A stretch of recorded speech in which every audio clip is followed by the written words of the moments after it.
Hola, buenas tardes a todos. ¿Qué tal estáis? Hoy os acerco la vida de una artista que, pues como comprobaréis, fue una vida triste, como casi todas las de los artistas. En concreto, el personaje de hoy se llamaba Serafine Louis, la pintora naïf que revolucionó a las primeras vanguardias.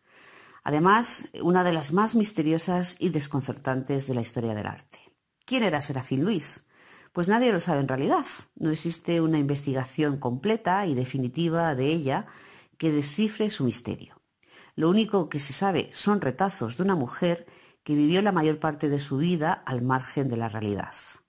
Se dice de ella que era autodidacta, pero también psicótica, mística, misántropa, introvertida, rara, siempre rara, y que su genio era único. Tanto que el canon artístico del siglo XX, monolítico y patriarcal, se sintió más cómodo arrinconándola y convirtiéndola en una anécdota.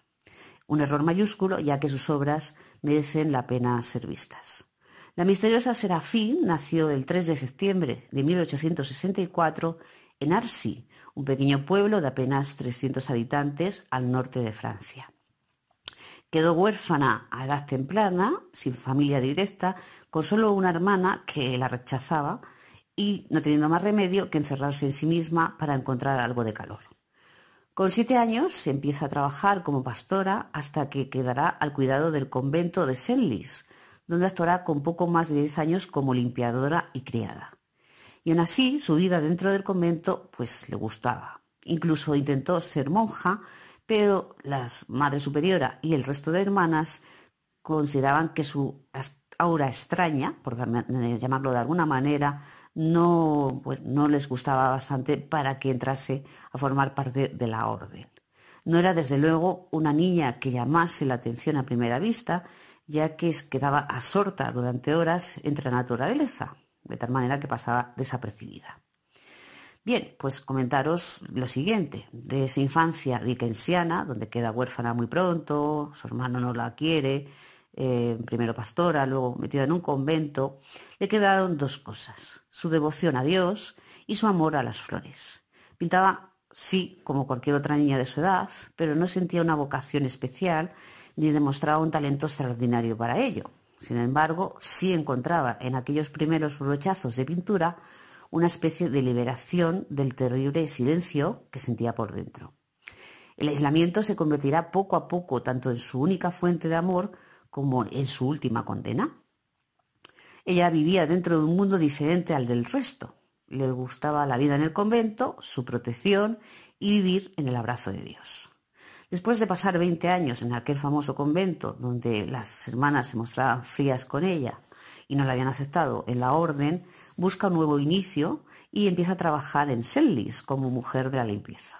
La pequeña burguesía la acoge y además encaja perfectamente, dado su carácter callado y discreto. El trabajo empieza a convertirse en su refugio. Algunos afirman que habla a las plantas y se preguntan qué hablará con ellas, teniendo en cuenta que no se relacionaba con un ser humano y era incapaz de mantener una conversación más o menos larga. Cómo podía entretenerse durante horas hablando con las plantas. Pasa así muchos años hasta que una nueva epifanía, por decirlo de alguna manera, la trastocará por completo. Con 38 años, pero con un aspecto de mujer bastante más mayor, pues hacía ya bastante tiempo que no pintaba, se remontaba a su infancia lo de pintar y ella había quedado convencida de que se trataba de una simple distracción infantil. Una noche, en trance, recibe la visita, según ella, del mismísimo arcángel San Gabriel, que le dice que ha de pintar la gloria de Dios. La providencia la ha escogido. Así lo siente ella. No es la primera iluminación que había tenido, pero sí la que le cambiará la vida. Como el poeta William Blake, tenía visiones desde la infancia.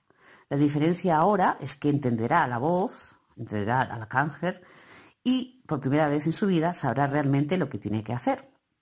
Sin perder tiempo, compra al tendero local pinceles, tablas, óleos, lienzos y tubos de colores. Por las mañanas trabaja como criada, pero por las noches crea sus cuadros. La mayoría de veces pinta sobre madera y firma tallando dicha firma con un cuchillo, incluso antes de empezar el cuadro. Pronto comenzará a experimentar con nuevos materiales, algunos de los cuales un poco alternativos, como es mezclar su propia sangre o la cera de las velas de la iglesia del pueblo con los colores, de tal manera que con esto obtiene que sus obras tengan un brillo extraordinario. Parece que esa mujer ha descubierto un fuego dentro. Sus cuadros son encendidas representaciones de árboles florales, de plantas que ascienden al cielo, con hojas que se abren a la luz y que parecen a un tiempo ojos iluminados, de tal manera que, bueno, pues mirar un cuadro de Serafín Luis es sentirse observado por una naturaleza a punto de arder y abrir todos tus secretos. Lo llamarán arte primitivo o naif, pero nada hay de primitivo en su concepción del arte. Ella sabe perfectamente lo que hace. Dicen que es un corazón simple, pero no se trata para nada de ello, nada más alejado de la realidad. Desde el momento en que empieza a pintar, es tan artista como Matisse o Picasso. Otra vez intentan que el arte sea la anécdota, pero la anécdota es que fuera sirvienta.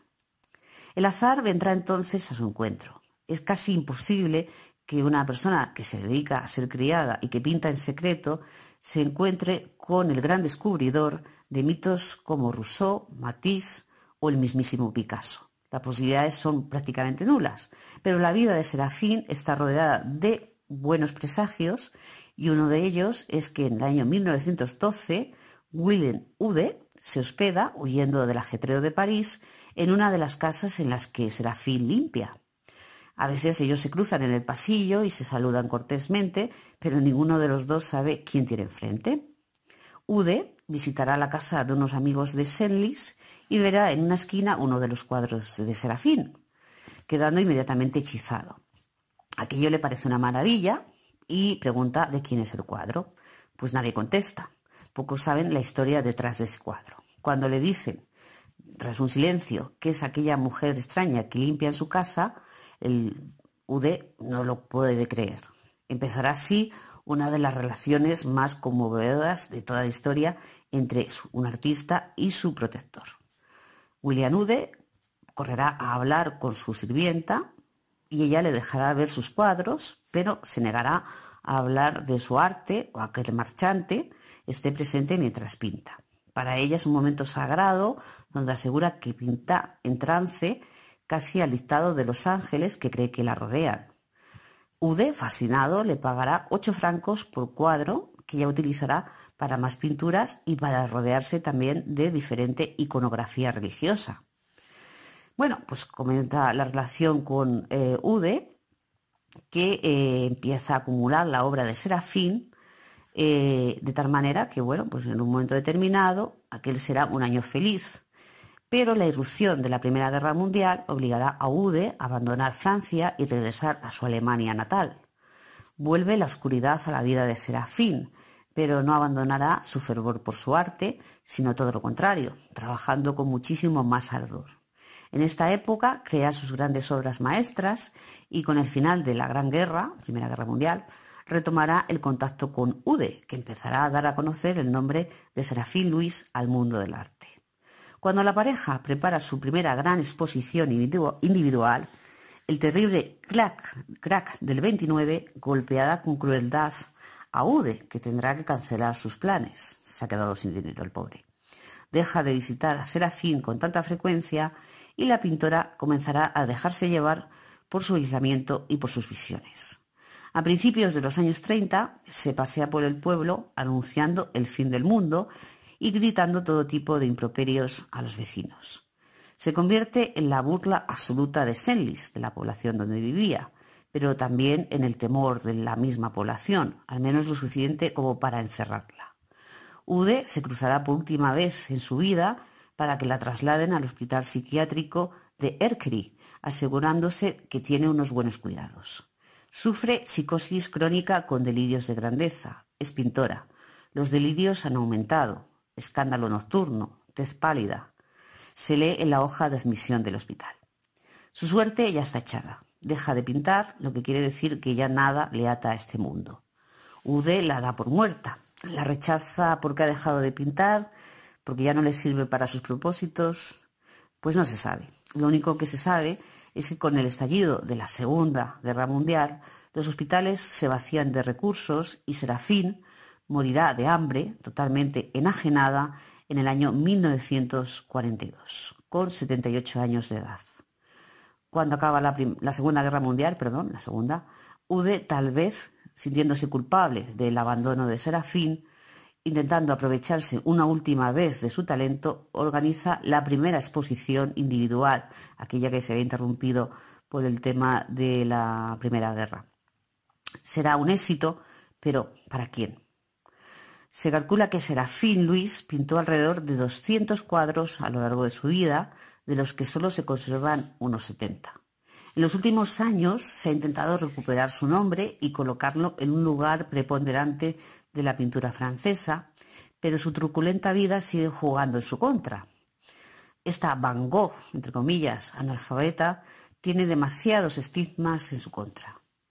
Primero, ser mujer; segundo, sin estudios; tercero, sin grandes relaciones profesionales; y cuarto, devota de Dios y además pues diciendo que habla con ángeles. No tiene nada que sustente su prestigio. La crítica, que la aplaude tímidamente, todavía la menosprecia en realidad y la reduce a una especie de historia folclórica que contar a los niños. En los últimos años se ha intentado vigorizar su nombre, pero sin éxito. En 1986, Alain Bircondelet escribió la primera biografía de la pintora, que siguió en 2008 con la publicación de Serafín, que en España se publicó en la editorial Elba. En 2008, Martín Provost dirigió Serafín, película basada en los libros de Bircondelet.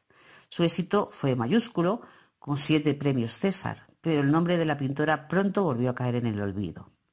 En 2014, en el 150 aniversario de su nacimiento, el Museo de Senlis, aquella población donde había vivido toda su vida, acogió una gran exposición retrospectiva de la obra del artista. Su repercusión, sin embargo, fue mínima. ¿Alguna vez se conseguirá que el entusiasmo y fervor que despiertan los cuadros de Serafín sean realmente considerados como auténticas obras de arte y no como las curiosas maravillas de una sirvienta? Pues esperemos que sí, y esperemos que pronto. La verdad es que es una lástima que personajes como Van Gogh, que tampoco estaban muy alejados de la locura, entre comillas, de Serafín, sí que sean reconocidos mundialmente, y sin embargo esta pobre mujer apenas nada. Hasta aquí el vídeo de hoy. Espero que os haya gustado y, como siempre os digo, muchísimas gracias por vuestras visualizaciones y un beso a todos.